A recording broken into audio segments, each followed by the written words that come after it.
ഈ ഓണക്കാലത്ത് മലയാളികളെ ബാധിക്കാൻ പോകുന്ന ഒരു വിഷയത്തിലേക്ക് നമ്മൾ വിശദമായി കടക്കുകയാണ്. ഞങ്ങളുടെ റിപ്പോർട്ടർമാർ സകല വിവരങ്ങളുമായി ചേരുകയാണ്.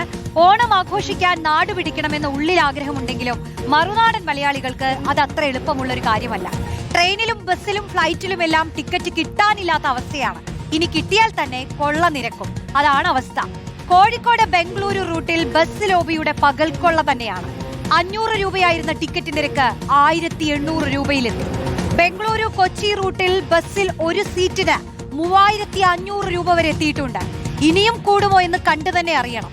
ട്രെയിനിൽ ടിക്കറ്റ് കിട്ടാതായതോടെ കൊള്ളവില നൽകി ബസ്സിൽ ടിക്കറ്റ് എടുക്കേണ്ട ഗതികേടിലാണ് ഭൂരിഭാഗം പേരും.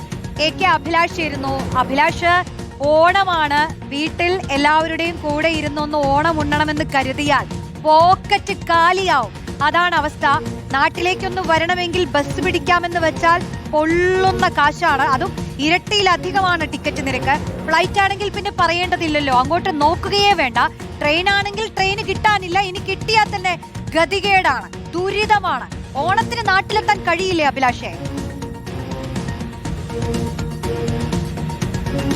റോഷ്നി, എല്ലാ വർഷവും നമ്മൾ റിപ്പോർട്ട് ചെയ്യുന്ന ഒരു പ്രധാനപ്പെട്ട കാര്യം തന്നെയാണ് അന്യസംസ്ഥാനം ജീവിക്കുന്ന മലയാളികൾക്ക് കേരളത്തിലേക്ക് വരണമെങ്കിൽ ടിക്കറ്റ് നിരക്ക് വലിയ തരത്തിലുള്ള പ്രതിസന്ധിയാവുന്നു എന്നതാണ്.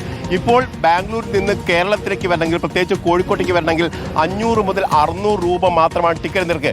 പക്ഷേ 24, 25, 26 തീയതികൾ എടുത്ത് പരിശോധിച്ച് നോക്കിയാൽ നമുക്ക് കാണാം 1800, 2000 രൂപയ്ക്ക് മുകളിലേക്ക് ഇപ്പോൾ തന്നെ പോകുന്നു. അതായത് ഓണത്തിന് ഇനിയും 10 ദിവസം ഉണ്ട് എന്നുള്ളതാണ്. കാരണം ഏതാണ്ട് ഇനിയും ഒരാഴ്ച പിന്നിടുമ്പോൾ ഈ ടിക്കറ്റ് നിരക്ക് ഇനിയും കുതിച്ചു വരാനുള്ള സാധ്യതയുണ്ട് എന്ന് തന്നെയാണ് വിലയിരുത്തപ്പെടുന്നത്.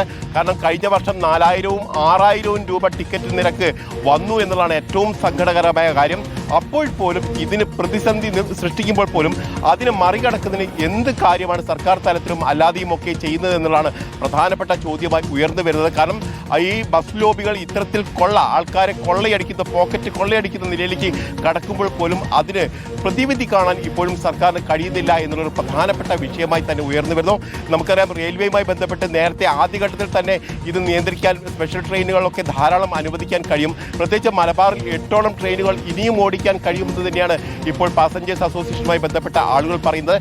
പക്ഷേ നാമമാത്രമായ ഓണം സ്പെഷ്യൽ ട്രെയിനുകൾ മാത്രമാണ് അനുവദിച്ചിരിക്കുന്നത് എന്നുള്ളതാണ് പ്രധാനപ്പെട്ട കാര്യം.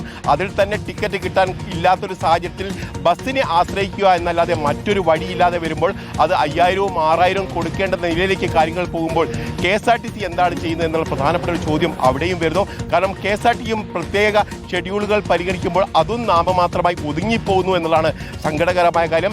ഏതായാലും ഓണം ഇത്തവണയും അന്യസംസ്ഥാനത്ത് ജീവിക്കുന്ന മലയാളിയെ സംബന്ധിച്ച് ദുരിതപൂർണ്ണമാകും എന്നുള്ള കാര്യത്തിൽ ഒരു സംശയവുമില്ല. നേരത്തെ വന്നാൽ എത്തി എന്ന് മാത്രമാണ്.